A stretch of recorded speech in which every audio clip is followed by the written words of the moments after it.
richness and a certain fullness to the wood fiber tone of this Birdland that is just absolutely unmatched anywhere, and I just couldn't be happier. Now, speaking of the Birdland, I got a hold of some old tapes of you. I won't say how old they are. They're all old. They're all old. I'm an old guy. This is not only that, but I think you should mention I'm 46 this year. Ooh. And even though this is the second half of my life, it's only the second quarter of my career. Thank you very much. Drive safely.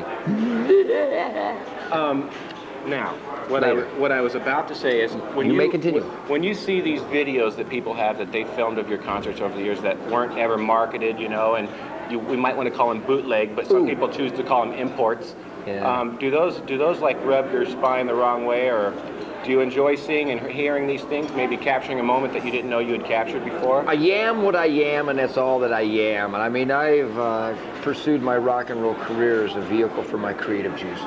When I'm on stage, you want to control it for optimal delivery. You want the sound and the identity of your style and your musical vision to permeate those downwind of you.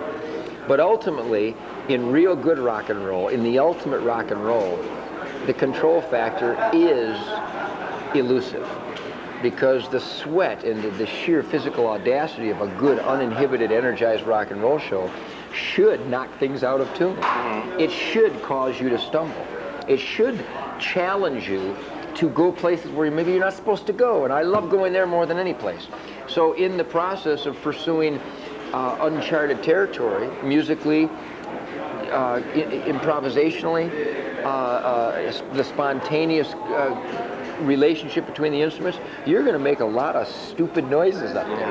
And if someone has documented these maneuvers, so be it. I think to fall on your face in an attempt to go places you might not supposed to be, I think that's more fun than going someplace cautious. And never falling. Thank you very much. It is the man in the arena who ends up with the scars on his torso that at least tried to go where you're not supposed to go. And that's really what rock and roll has always represented to me. Backstage interview, Cal Jam 2, with some fine little chick. Oh yes, the leg chick. She asked me what inspired me, and I said, your legs. Thank you very much. You remember that, don't you? I remember that. This is the amazing thing. I remember this. And at that time you said, I am my own biggest fan, and if I wasn't me, I would come to see me. Well, because you know why?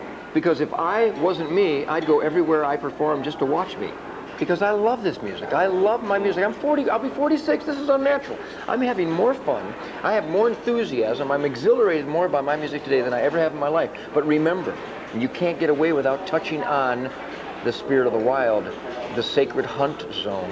It's because I'm a hunter, man. You can either order food, or you can learn to respect how you share the ground with other vibrating life forms and come to appreciate the balance factor and the silence, the stealth, the awareness, the cause and effect of my hunting lifestyle is so spiritual. It's so cleansing that by the time I'm done with all this good, clean, pure hunting activity, I want to get a guitar and hurt somebody. So it's the silence of the hunt that inspires me to get my guitar and just abuse myself. And when I say abuse myself, what I'm saying is expand the adventure zone. Try for different patterns, try for different music, different sounds, different changes, different paintings on the instrument.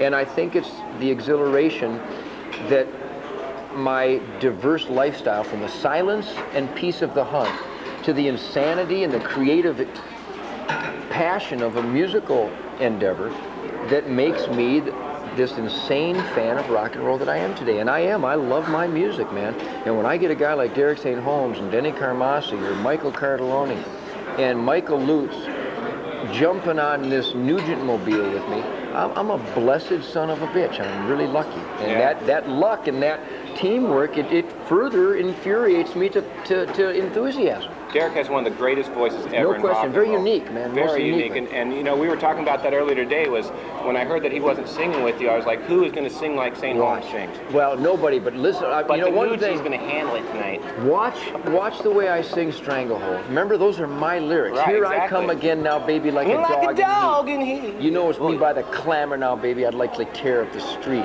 Now I've been smoking for so long.